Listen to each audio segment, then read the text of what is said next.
कोई भी action continue रहने के बाद पूर्ण होता है तो उसका इफ़ेक्ट भी वर्तमान में मौजूद रहता है। कोई भी कार्य लगातार नहीं हो सकता, उसे पूरा होना ही होता है। पूरे होने की ये जो स्थिति है ये प्रेजेंट परफेक्ट होती है। उसका इफ़ेक्ट अभी भी है, प्रेजेंट परफेक्ट ये बताता है। पास्ट में कोई कार्य हुआ लेकिन उसका इफ़ेक्ट अब नहीं है तो वो पास्ट इंडेफिनिट बन जाता है। एग्जाम्पल देखते हैं। I have done my homework. I am doing my homework के ठीक बाद की स्थिति I have done my homework होती है।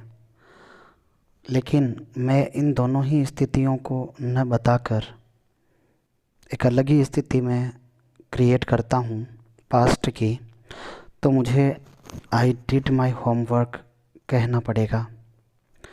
यही डिफरेंस प्रेजेंट परफेक्ट और पास्ट इंडेफिनिट में होता है। Hello friends, this is Raj Daima and you are watching Daima English classes. Friends, past indefinite को पास्ट सिंपल टेंस भी कहा जाता है। इसमें वर्ब के सेकंड फॉर्म का प्रयोग हम सिंपल सेंटेंस में करते हैं, एक वचन और बहुवचन यानी सिंगुलर और प्लूरल दोनों ही सब्जेक्ट्स के साथ। नेगेटिव और इंटेरोगेटिव इम्फेटिक सेंटेंस में हम डिड के साथ वर्ब के फर्स्ट फॉर्म का प्रयोग सभी सब्जेक्ट्स के साथ करते हैं। हिंदी के वाक्यों में अगर हम इसकी पहचान देखें तो क्रिया में या, ये जुड़े हुए रहते हैं।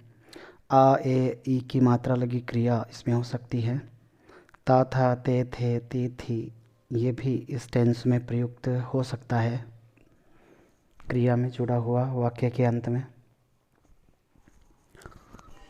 फ्रेंड्स, पास्ट इंडेफिनिट टेंस में जो एडवर्बियल्स आती हैं वो ये हैं।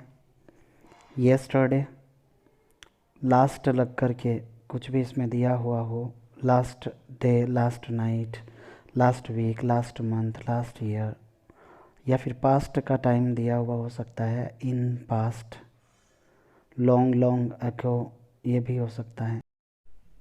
For long, once, long long ago, in ancient time, in past time, in his youth, in his childhood, in his old age। कहने का मतलब पास्ट की अवस्थाएं, पास्ट का टाइम, पास्ट के ईयर्स, मंथ्स, वीक्स, जो भी पास्ट के निकले गुजरे वो सब इसमें आ सकता है। पास्ट एक्शन के साथ प्रेजेंट इंडेफिनिट में प्रयुक्त होने वाली सभी एडवर्बियल्स भी इस टेंस में प्रयुक्त हो सकती हैं। Daily, always, usually, past action के साथ ये सभी एडवर्बियल्स इसमें आ सकती हैं। जनरली पास्ट इंडेफिनिट टेंस या पास्ट का कोई भी टेंस अकेला प्रयुक्त नहीं होता। अगर एडवर्बियल दी हुई नहीं होती है तो एक सब्स्टिट्यूट सेंटेंस पास्ट का ज़रूर दिया हुआ होता है, जो किसी न किसी कंजक्शन से जुड़ा हुआ होता है। First part of the sentence अगर पास्ट में है तो second part of the sentence भी पास्ट का होगा। टू एक्शंस पास्ट के हो सकते हैं इस टेंस में। चलिए एग्जांपल देखते हैं। वह घर गया, इसमें अगर देखें तो हिंदी के वाक्य में लास्ट में या आ रहा है। इट मीन्स ये पास्ट इंडेफिनिट या सिंपल का सेंटेंस है। तो सिंपल सेंटेंस जब हम बनाएंगे, इसके ट्रांसलेशन करेंगे तो वर्ब के सेकंड फॉर्म का प्रयोग इसमें होगा। ही वेंट होम, यहाँ पर गो की सेकंड फॉर्म वेंट का प्रयोग हमने किया। इम्फेटिक सेंटेंस में डिड और फर्स्ट फॉर्म लगा देते हैं। जब नेगेटिव सेंटेंस बनाते हैं तो डिड और फर्स्ट फॉर्म का प्रयोग करते हैं। इसका नेगेटिव होगा ही डिड नॉट गो होम। जब इंटेरोगेटिव बनाएंगे तो डिड हेल्पिंग वर्ब सब्जेक्ट से पहले आ जाएगी, डिड ही गो होम। और जब इंटेरोगेटिव नेगेटिव बनाएंगे तो ये इस तरह से बनेगा, did he not go home. Verb से पहले नॉट का प्रयोग हमने किया। एक और एग्जाम्पल देखते हैं। वह पिछले सप्ताह यहाँ आया। He came here last week. Last week यहाँ पर एडवर्ब हैं, पास्ट टाइम को शो कर रही हैं। अगर इसका इम्फेटिक हम बनाते हैं तो ये he did come here last week, ये इम्फेटिक हो जाएगा। इसका नेगेटिव इस तरह से बनाएंगे, he did not come here last week. Interrogative इस तरह से बनेगा, did he come here last week. Interrogative negative इस तरह से बनेगा, did he not come here last week. इस तरह से पास्ट इंडेफिनेट में ट्रांसलेशन हम करते हैं। एक इम्पोर्टेंट थिंग जो इस टेंस से रिलेटेड होती है, पास्ट से रिलेटेड, वो ये है कि पास्ट का सिंगल सेंटेंस कभी भी नहीं आता जब तक कि उसमें एडवर्बियल ना हो।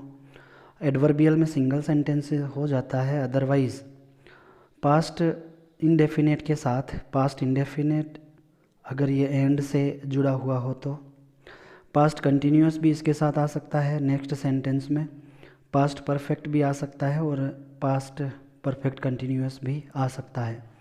ऐसी स्थिति में पास्ट इंडेफिनेट जो है ये टाइम का काम करता है कि जब एक काम हुआ तब ये काम हुआ, जब एक काम हुआ तब ये काम हो रहा था, जब एक काम हुआ तब यह एक काम पूरा हो चुका था, जब यह काम हुआ तो एक काम बहुत समय पहले से हो रहा था, कंटिन्यू था। बिगिनिंग टाइम इसमें दिया हुआ रहेगा।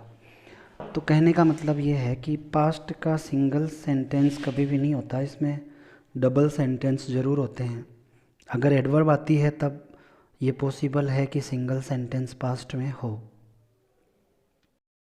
इस वीडियो में इतना ही। उम्मीद करता हूँ आपको ये वीडियो पसंद आया होगा। लाइक कीजिए, सब्सक्राइब कीजिए, शेयर कीजिए। Thanks for watching. जय हिंद, जय भारत।